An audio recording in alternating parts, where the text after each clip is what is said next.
So, meron akong sasagutin na message sa akin ni Idol. Mga idol ko. Sabi niya kasi nakita, meron ako kasi upload sa Facebook, sa page ko na nasa sira ko, umihi ako. Pero, hindi naman yung as in yung ihi na makita lahat, no? Parang mukha ko lang.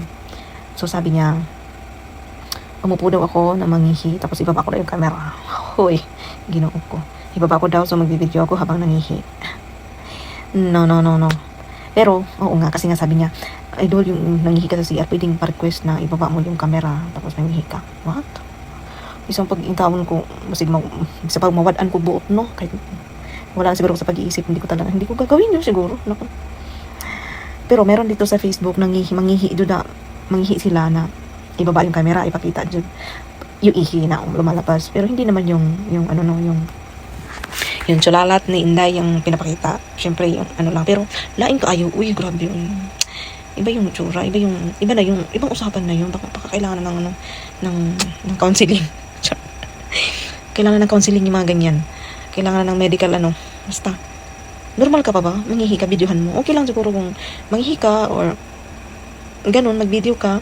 Pero yung mangihi ka tapos ibaba mo yung camera mo sa na makita na yung ihi mo, tapos kulang na lang. Tapos yung ihi mo, akala mo parang okay lang kung yung ihi mo yung yung tungsoy pa, parang ganun pa lang, no?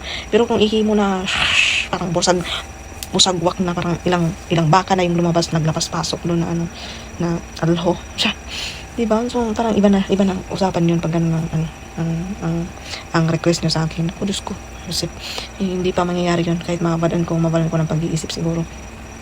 Pero dati yung nasa nasa ibang planeta pa ako, marami kong mga video na ligo challenge man yun, pero never pa akong umihi. Uy, bumaba yun, Diyos ko. Kaya, Diyos ko, parang awa nyo na sa bagay. Siguro meron nangingihi dito sa Facebook. Siguro trip nila yan, nagpapapansin, nagpapaviral. Pero, Diyos ko, hindi ko alam kung natutuwa ba. Meron akong nakikita rin ng mga lalaki na nagko-comment pag dumadaan yung mga babae na yung nangingihi sa Facebook. Meron din akong nakikita mga lalaki na nagagalit sila ng ganyan. Meron naman yung iba, siguro parang may masabi lang, may malang, tuwa, mag-comment, iba. Pero, parang wala nang sa sarili, no? Wala nang delikadisa, wala nang respeto. Magpa-sexy ka siguro, magpa-sexy. Magpakita ng cleavage, magpa-sexy, mga pwede siguro kasi mga artista, ganun din naman. So, okay lang yun, magpa-sexy. Pero yung mangihi ka, mali pa.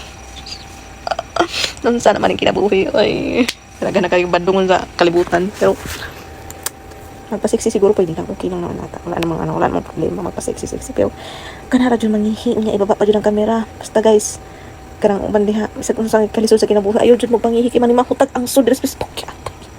Manimahutag ang so. Okay na mangihi, uy, basta i-shoot, so niluro, ayaw ipakita, nagkuhan ang ihi nga, mura nagsapa, ba nga, sagwak na kayong,